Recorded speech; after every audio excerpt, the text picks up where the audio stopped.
Tenemos acá, ahora sí, lo voy a presentar oficialmente porque estuvo acá sentados con nosotros en la mesa, pero es nuestro invitado del día. Es mi colega, el licenciado Nicolás Machín. ¿Cómo le va? Muy bien. Con Nico nos conocimos hace muchos años en Mucho. una experiencia laboral cuando ambos éramos estudiantes de psicología, así que hace Ajá. mucho tiempo, mucho tiempo. Pero lo quería invitar a Nico, aparte de que es una persona siempre interesante para charlar, porque, vieron, en la facultad nosotros como que nos forman de una manera bastante particular, que es para hacer clínica, ¿no? Es Exacto. como medio como cerradito en eso. Y después tenemos materias optativas, distintas opciones post-universitarias donde nos podemos formar de distintas maneras, pero que si uno no las conoce, no tiene acceso tampoco, entonces todos terminamos siendo como el mismo tipo de psicólogo. Y Nico terminó la carrera y se empezó a especializar en algo súper específico, que es a lo que se dedica ahora, que es psicología aeronáutica. Exactamente. Así que quiero que me cuentes primero Ajá. cómo llegás a psicología y después Sí. cómo llegás a psicología aeronáutica. Ay, ahora tengo que hablar de mí. Esta es la parte que hablo de mí. Esta es la parte que hablas de vos. A ver, yo llego en realidad a la psicología, llego como descarte de alguna manera de la elección de carreras a los 17 años, que viste, uno no sabe qué Total. elegir. Pero realmente yo sabía que la psicología me apasionaba, pero más aún me apasionaba la aviación. O sea, yo creo que desde a los 8 años un día llegué a mi casa y le conté a mi mamá que había volado el Flight Simulator con un amigo y que había interceptado un localizador de Chicago y había aterrizado en la pista de Chicago. Yo creo que ahí mi mamá no supo si internarme en el neuropsiquiátrico, ¿no? Pero bueno, años después a mí me quedaba como este bichito de que yo sabía que quería ser piloto de avión y hacer alguna carrera orientada hacia el tema de lo que es aeronáutica. O sea que fuera lo que fuera que iba a elegir, alguna orientación iba a tener a la aeronáutica. Terminé eligiendo psicología y enterándome de que existía la psicología aeronáutica, que más que nada se dedica a lo que se llama seguridad operacional, que es hacer que los vuelos sean más seguros. Es la aplicación de la psicología al campo de lo que es la aeronáutica, tratando de partir desde lo que es el operador o las personas que están encargadas de los vuelos, no solo los pilotos, sino que también los TCP o las azafatas, ¿sí? ¿Qué son los TCP? Anda Los traduciéndonos. TCP son tripulantes de cabina de pasajeros, azafatas se los conoce Perfecto. más comúnmente, despachantes, lo que es controladores de tráfico aéreo. Y ahí yo en simultáneo, cuando estaba haciendo la carrera, que cursábamos juntos porque estábamos en la misma época, yo estaba haciendo también mis horas de vuelo para ser piloto. Me recibo de piloto privado de avión, que es el primer escaloncito, y empiezo a hacer lo que es el curso de psicología aeronáutica y factores humanos en Fuerza Aérea, que es uno de los pocos cursos que hay en Latinoamérica al respecto. Y al año empiezo a ser ayudante docente del curso. Ahí empiezo a meterme más que nada en el área, en lo que es el área de docencia, capacitación. Y bueno, años después la Fuerza Aérea Argentina me termina contratando e ingreso como investigador en lo que vendría a ser investigación en psicología aeronáutica dentro de la Fuerza Aérea, dentro del marco de la Fuerza Aérea, además de docente. Y bueno, y ahí fui formando mi caminito de crecimiento profesional, vamos diciendo, tuve mucha ayuda, tuve mucha gente que colaboró, la Fuerza Aérea me dio un impulso enorme, la Universidad de Buenos Aires también, en realidad me ayudó mucho en el desarrollo de un montón de cosas, y años más tarde, el año pasado, por primera vez en Latinoamérica se mencionaron, o sea, de alguna manera se reconocieron los primeros 3 especialistas en psicología aeronáutica y factores humanos en el país y en Latinoamérica, y bueno, terminé siendo uno de los 3. Así que Uno de los 3. uno de los 3. Escúchenme eso, y lo tenemos acá sentado. Muy popular, muy famoso. Muy popular. Escúchame, encontraste esta pata profesional, pero digamos como que tu primer amor era ser piloto. ¿Cómo estás con la parte de ser piloto? Claro, con la parte de ser piloto es un tanto más complicado, porque yo siento que en algún punto, primero la carrera de piloto es una carrera muy costosa, o sea, pensá que ahora estamos hablando de que cada hora de vuelo que uno se tiene que pagar para ser piloto y llegar, que son bastantes horas de vuelo, porque para llegar a una línea aérea se piden a partir de 900 horas de vuelo. Estamos hablando de que hoy en día la hora de vuelo está cerca de entre 13 a 15 mil pesos la hora de vuelo. Entonces era algo bastante costoso. Yo en el momento que hice el curso lo podía hacer, justamente estábamos trabajando juntos en ese momento también. Y bueno, y pude costear de alguna manera el curso de piloto privado. Después se empezó a complicar un poquitito más porque la hora siempre estaba como a $100 la hora. Y de alguna manera yo siento que mientras más me fui capacitando, a mí el ámbito científico siempre me gustó mucho, la psicología científica me gustó mucho, me fui orientando mucho en estudiar distintas cosas dentro de la psicología, como por ejemplo psicología deportiva, que me ayudaba a obtener herramientas para trabajar en aeronáutica. Y como que me fui acomodando de alguna manera, como que me fui sintiendo cómodo con el hecho de volar por placer en vez de hacerlo como profesión. Y bueno, y así fue. O sea, seguía volando en paralelo. Ahora hace un tiempito, bastante, digamos, hace 2 años dejé de volar. Pero bueno, fui volando en paralelo y me conformé. En realidad me acomodé bastante porque vivo rodeado de gente que le gusta hablar de aviones y vivo rodeado de temas aeronáuticos. Entonces estoy como a gusto, digamos, con eso. Bien. Ahora te voy a preguntar algunos detalles más profesionales, pero primero te quería preguntar, hace un rato hablábamos de psicología salvaje, sí, ¿no? Es decir, tanto Nico como yo no podemos evitar ser psicólogos en cualquier ámbito de nuestra vida. Exacto. Estamos viendo una serie y estamos pensando sobre el personaje. Se acerca alguien en la calle y nos dice alguna burrada y la estamos pensando también, exacto, ¿no? No como dicen los taxistas, ¿no? Que vos que haces, soy psicólogo, me estás leyendo la mente. No, no funciona así. No. Y en general no lo hacemos si no cobramos antes tampoco, ¿no? Para leer la mente hay que cobrar. Digamos todo, pero no podemos evitar a veces hacer la psicología salvaje. ¿Qué te pasa cuando te tomas un vuelo comercial? ¿No? Ajá. Es decir, ¿qué tanto estás prendido y qué tanto estás disfrutando? No, yo creo que disfruto, duermo como los bebés. O sea, viste, como es el momento en el que, yo qué sé, cuando me pasa de volar en un avión comercial o estar en un avión de fuerza aérea o algo así, es como que, no sé cómo decirte, pero es el momento en el cual vos sentís que todo lo que trabajás hace comunión. Y bueno, y ahí descansás. Igual sí, viste que también a todos nos queda la pata clínica. Obviamente, yo me desarrollé también en lo que es el ámbito terapéutico, soy terapeuta. Y trabajo especializado más que nada en fobia al vuelo, ¿viste? Y siempre me pasa que en el vuelo me toca a alguien con miedo al lado. Entonces, al lado. Entonces, sí, al lado. Habitualmente la última vez me acuerdo que volé a Chile y se sentó al lado mío un chico enorme. O sea, el tipo era enorme, parecía rugbyer. Y despega el avión y lo primero que me mira y me dice, es normal ese ruido, ¿no? Entonces yo ya ahí entré en modo psicólogo. ¿Viste? Y ya le digo, sí, es totalmente normal. Pensá que si no el avión no hubiera despegado porque tiene un montón de controles. Entonces es como que estás ahí esperando el momento del bocado, ¿sí? Pero te sentís como en tu lugar y tu momento ahí. Me causa ternura que Nico diga era un muchacho muy grande tipo rugby, porque si nos ven caminando por la calle a Nico y a mí, probablemente crucen la calle. Porque somos como dos señores heladera. Señores grandes, claro, tamaño grande. Bueno, pero contame un poco justamente sobre esta especialización en el tema de fobia al vuelo, porque me parece interesantísimo. Sí. Nada, ¿cómo llegás? ¿Cómo se trabaja? Contame. Mirá, la verdad es que, a ver, tenemos que entender de que hay mucha gente que padece un nivel variable de miedo a la hora de volar. En realidad, los estudios científicos afirman que 1 entre 3 a 1 entre 5 personas padecen de algún grado de miedo al vuelo, ¿sí? O sea, un montón. Un montón. Estamos hablando entre un 25 a 30% de la población de viajeros padecen de algún nivel de miedo, ¿sí?, al volar. No todos padecen fobia, ¿sí? Tenemos que entender que hay una diferencia entre tener miedo y padecer fobia. Bien, hay personas, una distinción que está buena, aclarémosla para nuestros oyentes. Porque esto pasa mucho, ¿viste? Es como la gente que te dice, sí, soy muy ordenada, y soy TOC. No sos TOC. No. O sea, TOC es otra cosa, ¿sí? O sea, ser TOC tiene que ver con una patología, la fobia lo mismo. La fobia es una patología donde la persona puede y desarrolla muchas conductas evitativas, ¿sí?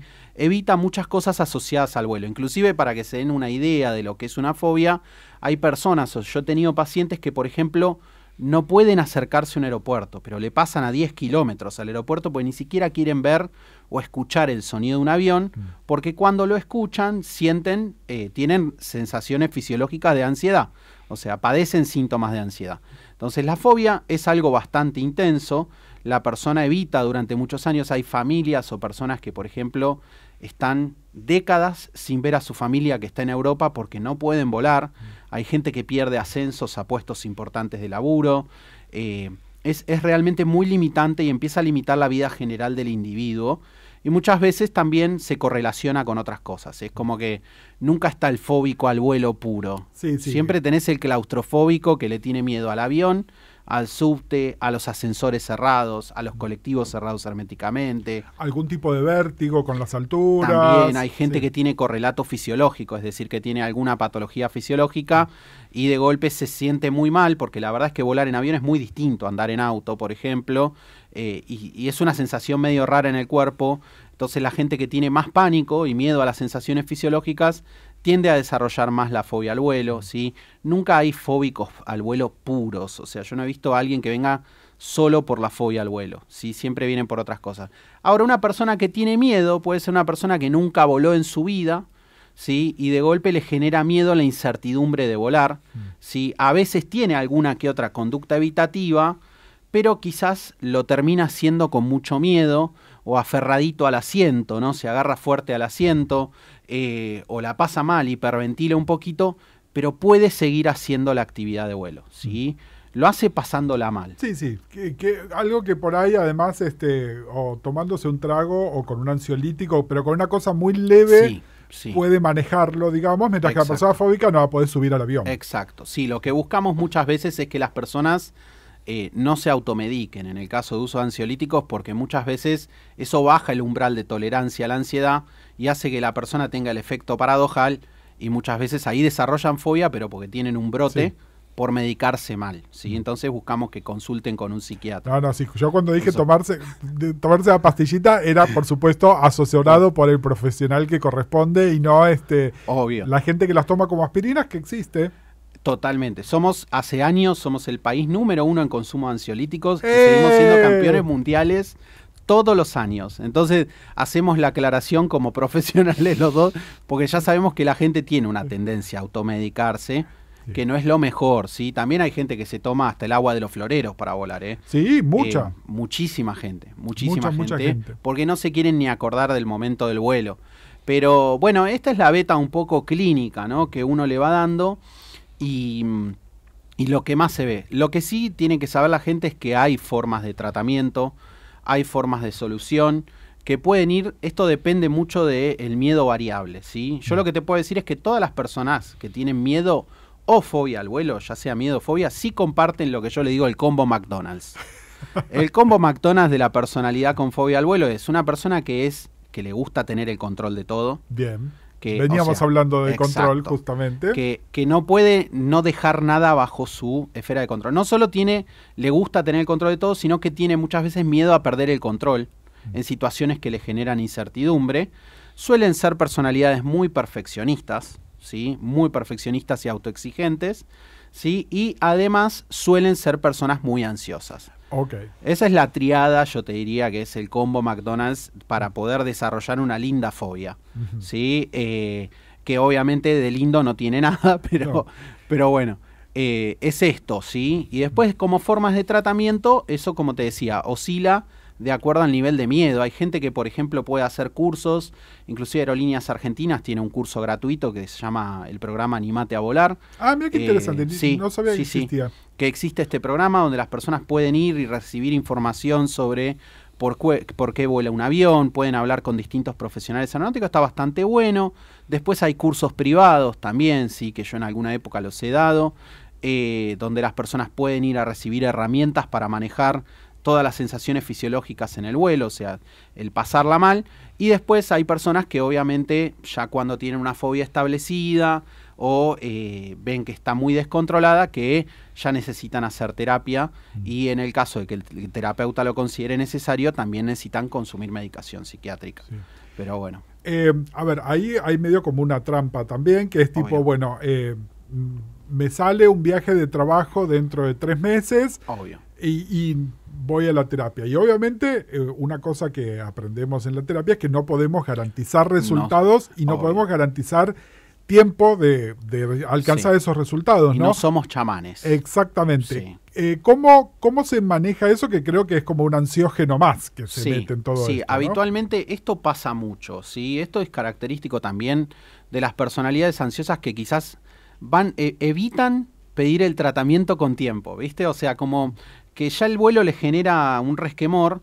Si sienten que empiezan terapia, sienten que están obligados a hacer el vuelo. Entonces a veces también van evitando eso y lo dejan para el último minuto. Entonces yo habitualmente lo que recomiendo en esos casos es como decir, bueno, mirá, yo no te puedo garantizar que se te vaya todo porque el tratamiento se puede prolongar un tiempo bastante más largo que 3 meses o 2 meses o un mes o lo que sea que te falta para el vuelo, pero sí puedo ayudarte a que la pases un poquito mejor en ese vuelo, Bien. que por lo menos lo puedas hacer de manera controlada y segura y no pasarla tan mal. Bien. Personalmente, Sí. ¿tuviste alguna experiencia en vuelo que dijiste, uy? Sí. Tuve 2 emergencias en vuelo, Opa. siendo yo piloto, o sea, estando yo tranco. como piloto. Y después en vuelos de línea aérea, salvo turbulencia así medio heavy, no. Pero la verdad es que es muy difícil encontrarte con ese escenario. Nunca tuve turbulencia severa, por ejemplo, ¿sí? Pero los aviones habitualmente están diseñados para aguantar una turbulencia que no existe. O sea, la turbulencia no los ni les va a quebrar las alas, ni les va a hacer nada. Entonces eso fue bastante tranquilo para mí. Pero sí en los aviones chicos me pasó de volar y de, por ejemplo, llegando a la isla Martín García, tuve una emergencia que se me paró el motor directamente. Igual ahí ya venía aterrizando cerca de la pista, o sea, es como que estás entrenado para eso. No solés tomártelo. El curso del piloto es un gran entrenamiento en emergencias aéreas. ¿Sí? No, me parece súper importante esto que decís, incluso para la persona que tiene miedo no fóbico, ¿no? Sí hay escenarios potencialmente complicados, pero la persona que está a cargo está entrenada para manejar esos mismos escenarios. Está entrenada, ¿no? Y también tenemos que entender de que no son escenarios habituales. O sea, son escenarios del tipo que pasan una vez cada muerte de obispo, ¿sí?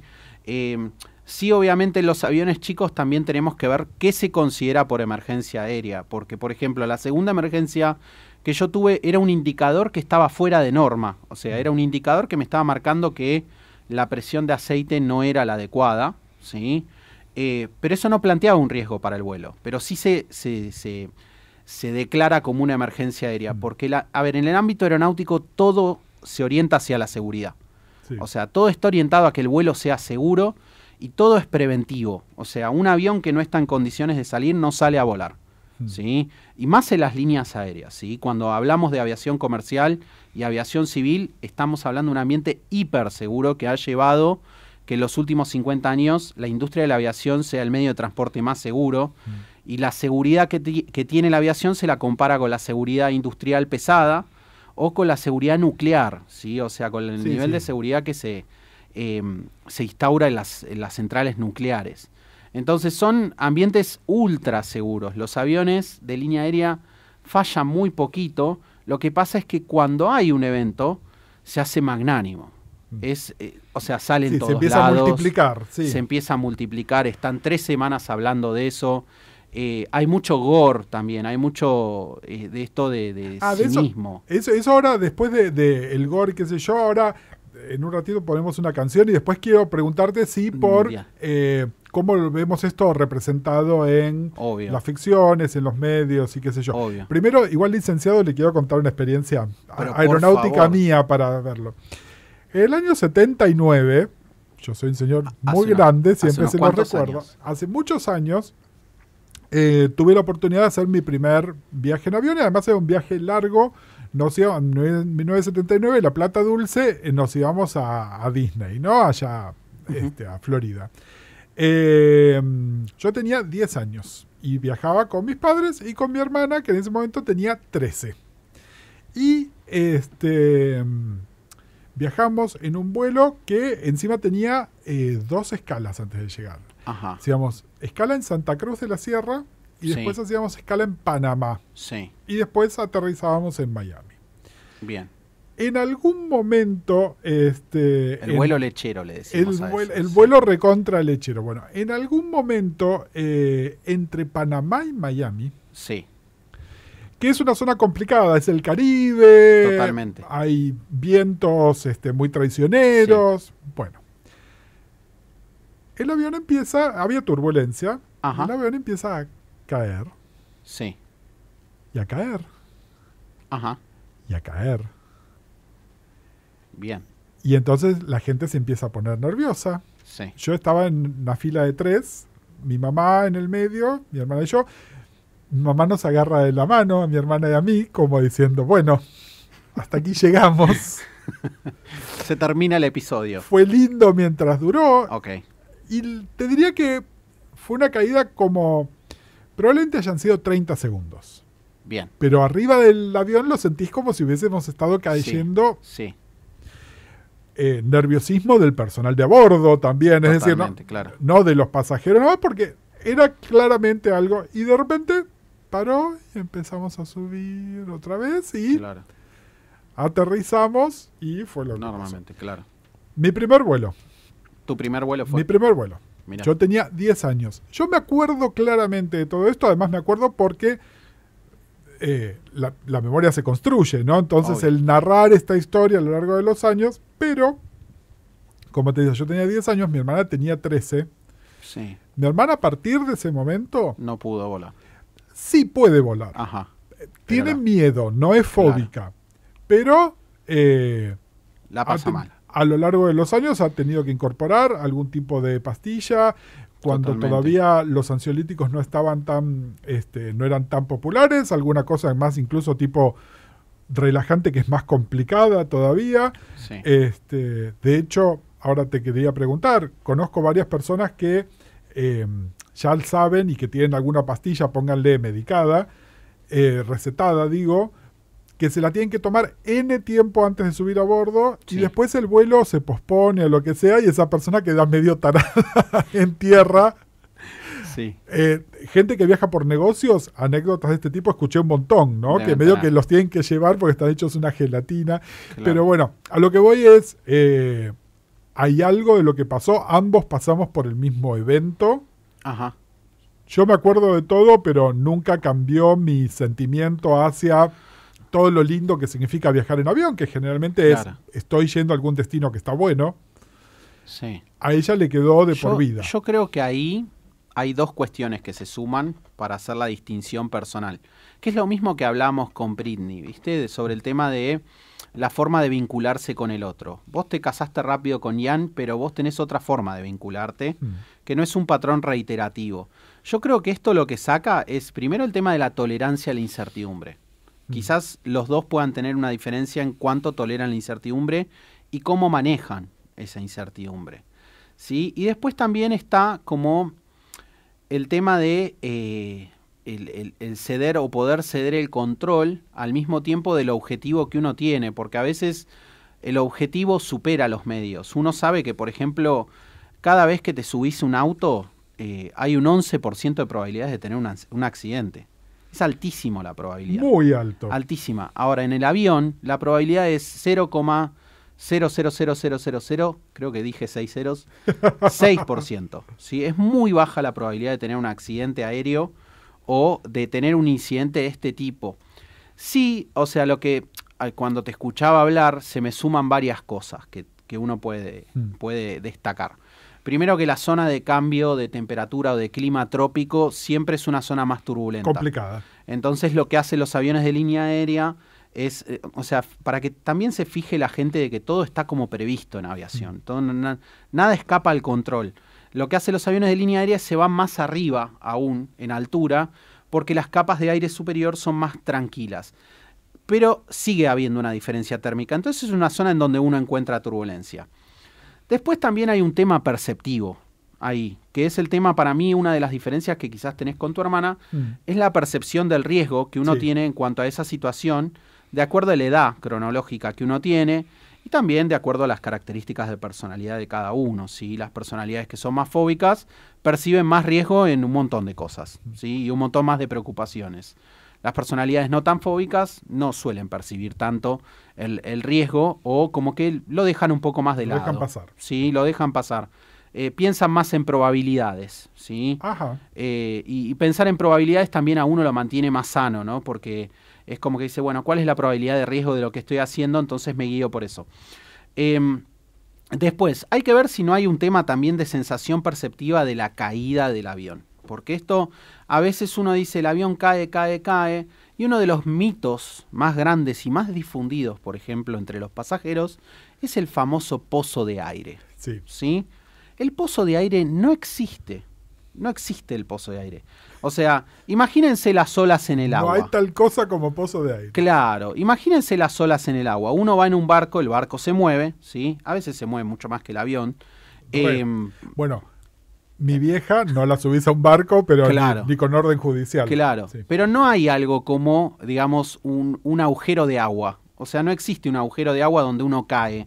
Bueno, en el aire es lo mismo. La diferencia es que en el aire nosotros no vemos las olas, como las vemos en el agua, sino que estamos apoyados sobre un colchón de aire, y ese colchón es irregular.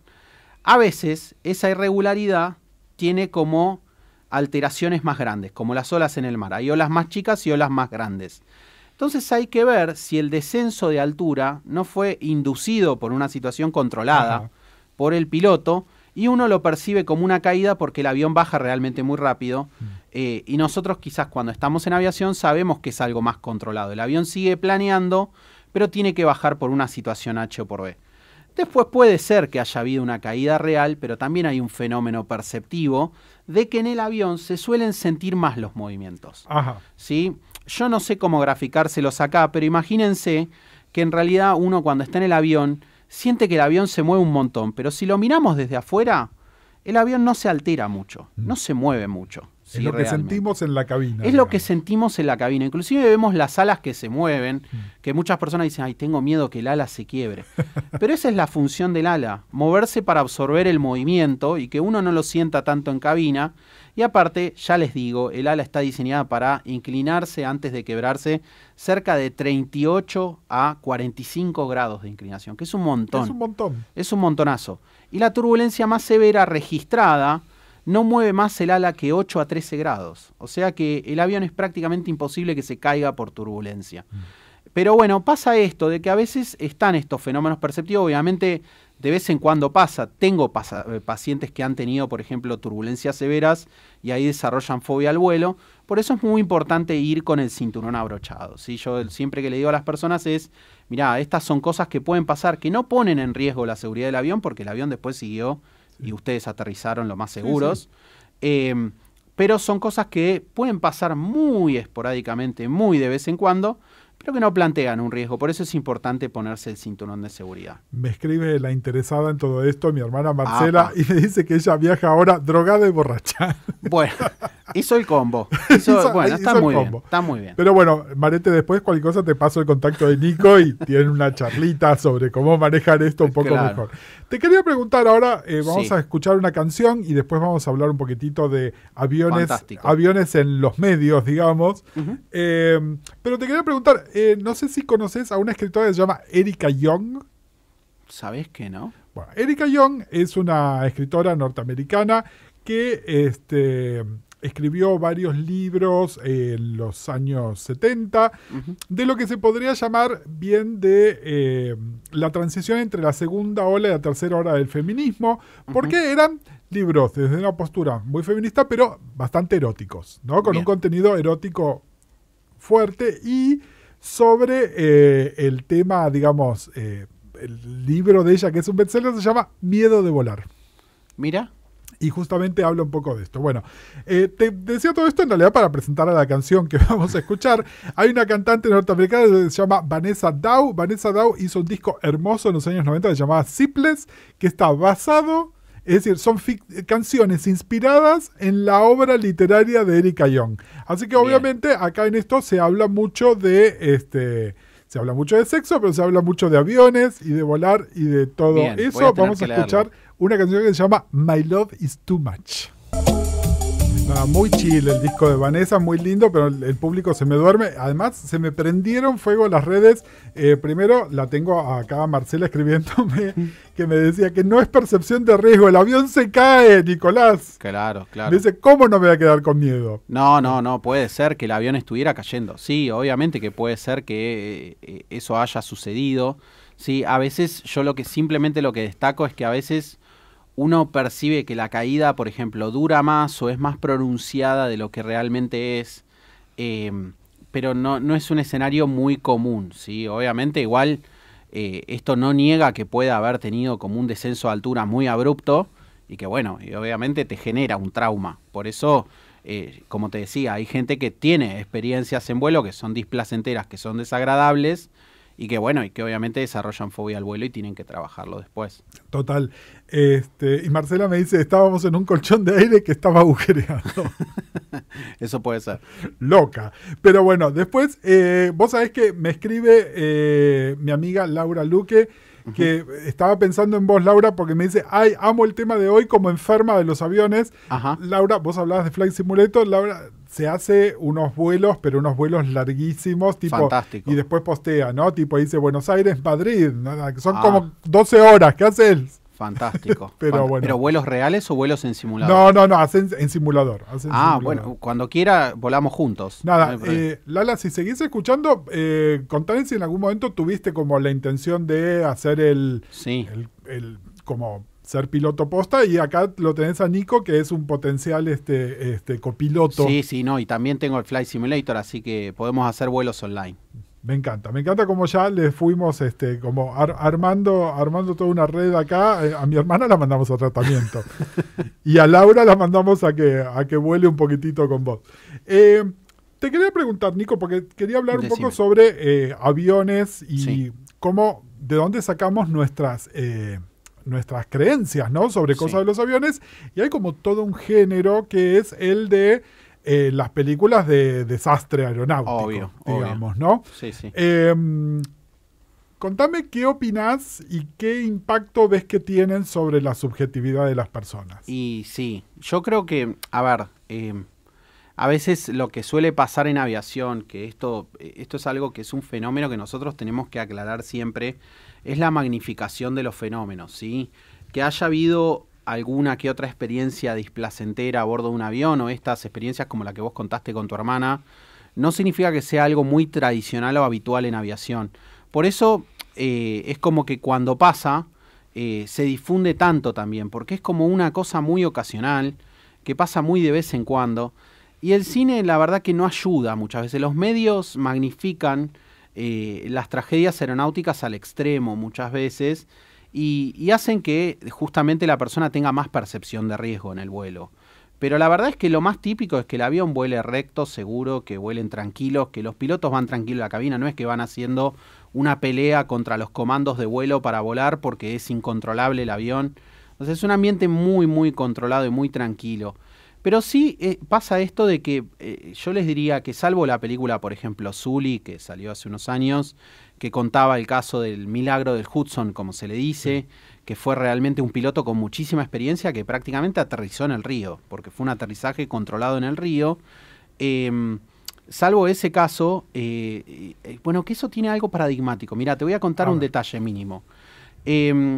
En la película Sully justamente se hace mucho hincapié en el proceso judicial que vino después, de cómo de alguna manera buscaron inculparlos a ellos, y el tono en el que la hablaban. Yo tuve la oportunidad de conocer al titular de la NTSB, que es la entidad, digamos, norteamericana, la National Transportation Safety Board, que es digamos, vendría a ser como la estructura investigadora de accidentes aéreos, que les hizo la querella a los pilotos. Y conocí a la persona que le hizo las preguntas a Sully. Y él me decía, yo no le pregunté cómo le salió la película, yo fui mucho más amable. ¿Sí? Hasta en eso a veces se hace hay una sobreactuación, digamos, con efecto dramático. Con efecto dramático, por supuesto.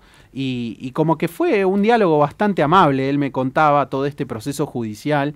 Entonces que hasta esto se había magnificado. Pero sí, pensemos que tenemos películas que prácticamente hay víboras sueltas en el avión con Samuel L. Jackson.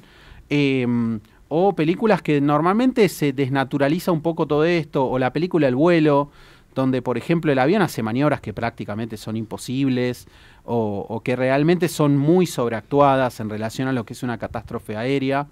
Y bueno, y ese no es el escenario más común. Tenemos que pensar que hay cerca de 120.000 vuelos diarios hoy en día y todos salen y llegan a destino sin ninguna mínima ocurrencia. Sin ninguna serpiente a bordo. Sin ninguna serpiente a bordo descontrolada, un panda que nos ataca de un vuelo de Japón, o Godzilla que también puede estar atacando la isla de Japón y todas estas cuestiones. Escúchame, hablábamos recién de efecto dramático, hablemos de efecto comédico. Contame qué opinás de las películas de ¿Dónde está el piloto? Ay, son fantásticas. O sea, realmente, ¿y dónde está el piloto? Para nosotros es en el manual del piloto, o sea, son películas infaltables como puede ser Top Gun, como pueden ser otras películas como El vuelo, Sully.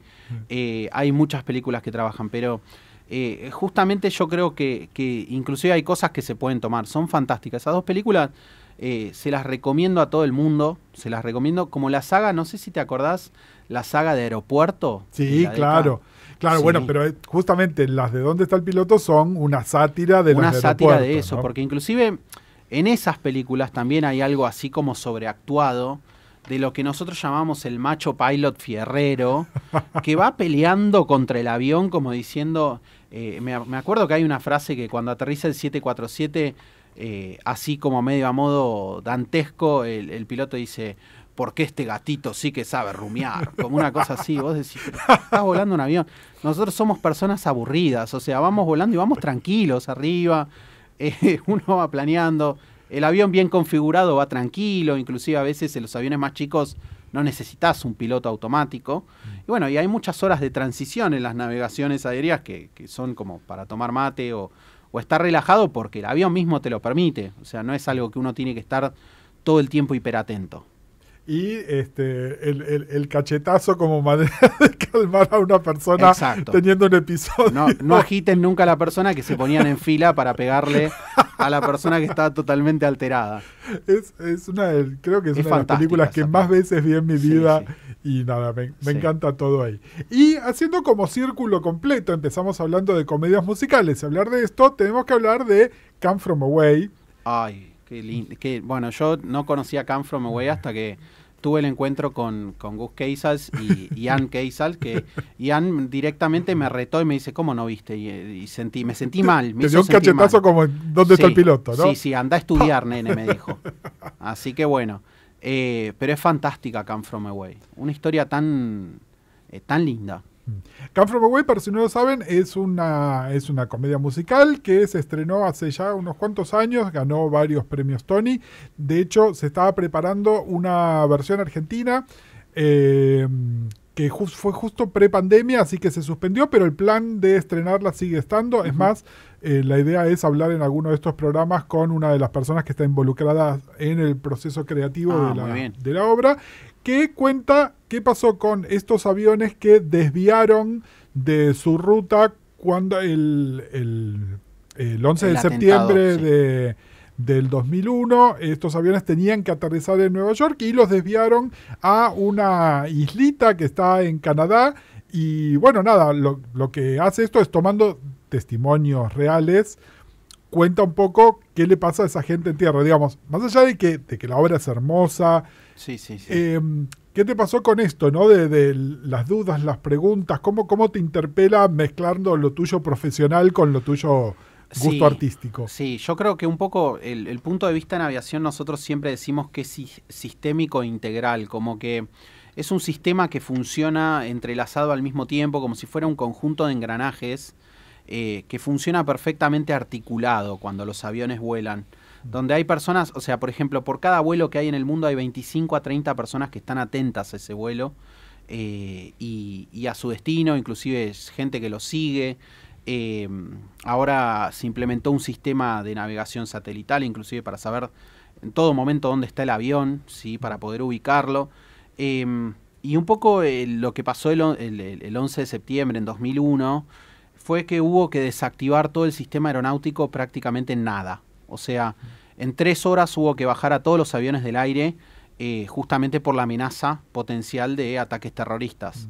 Y bueno, y un poco lo que yo veía era esto, ¿no? De cómo hay ciertas situaciones en lo aeronáutico que cuando se salen de la norma empiezan a dar lugar a distintas historias, ¿no? Porque Come From Away se basa justamente en todas estas pequeñas historias. A mí me hace pensar en la efectividad del sistema aeronáutico, de poder inclusive como desviar aviones de gran porte a una pequeña islita, ¿sí? Que no está preparada para recibirlos realmente, pero que justamente ya está previsto todo esto en el sistema. O sea, nosotros cuando salimos tenemos alternativas y demás en la ruta para saber si nos pasa algo en algún punto o si tenemos que aterrizar por algún X motivo que puede oscilar desde tener una emergencia a bordo como una emergencia médica de una persona que se puede sentir mal a bordo, o etcétera, etcétera.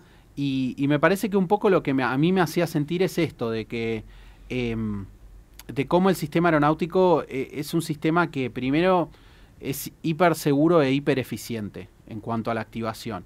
Pero después también me parece, y me pasa con el personaje que hace el piloto, no quiero spoilear nada, pero con la mujer que hace de piloto, de esto de que el sistema aeronáutico también es como una gran familia. Y esto pasa en todos lados. Me acuerdo que en algún punto de la obra como que tocan el tema de que uno de los pilotos que estaba en uno de los vuelos del atentado era conocido por esta piloto. Y bueno, y ella ahí medio que tiene como un pequeño derrumbe en la obra, como que se muestra un poco esto. Y a nosotros nos pasa, ¿no? Porque es como una gran familia donde cuando algo malo pasa, todos queremos saber qué pasó y cómo prevenir que vuelva a pasar, ¿sí? Que bueno, obviamente en una situación de terrorismo a bordo es una situación súper atípica que no volvió a suceder, pero sí que nos hace querer que siempre el sistema sea más seguro porque los pilotos también tienen familias. O sea, esto es algo que yo les digo mucho a los pacientes con fobia al vuelo, de que los pilotos tienen familias, se jubilan, tienen nietos, ¿sí? Disfrutan con las familias. Entonces nadie que se precie de tener una familia, asumo que quiere hacer algo que sea inseguro por definición. Sí. Entonces siempre creo que la obra a mí me generaba esto, como siempre se tiende cada vez a más seguridad en aviación. Nico, si la gente quiere contactarte, buscarte, interesarse por tu trabajo, ¿cómo lo puede hacer? Ay, me pueden buscar, yo con estas cosas soy muy malo, Keisal, pero... ¿Pero cómo? Me pueden buscar por celular, ¿sí? Al 156-266-9021, o me pueden contactar por Instagram, ¿sí? A mi cuenta, que ya les digo cuál es mi Instagram, verán lo malo que soy yo con esto, que es Nico Machín 83. Perfecto. Nada, Nico es psicoterapeuta, también toma otros tipos de casos que no tienen que ver con eso, pero su área de especialización es justamente esta. La fobia, también nos tiraste un par de sugerencias para personas que por ahí no consideran que necesiten un tratamiento, pero quieren interiorizarse. ¿Cómo era la página de Aerolíneas? La página de Aerolíneas se llama, búsquenlo como programa Animate a Volar. Está dentro de lo que es la página principal de Aerolíneas Argentinas. Perfecto. Nico, te súper recontra Por favor, gracias a vos por la invitación. No, me encantó tenerte acá. Y para despedirlo a Nico, vamos a poner, hablando de Come From Away y de la piloto, vamos a poner el momento de mayor esplendor de la obra, es la maravillosa Jane Colella cantando Me and the Sky.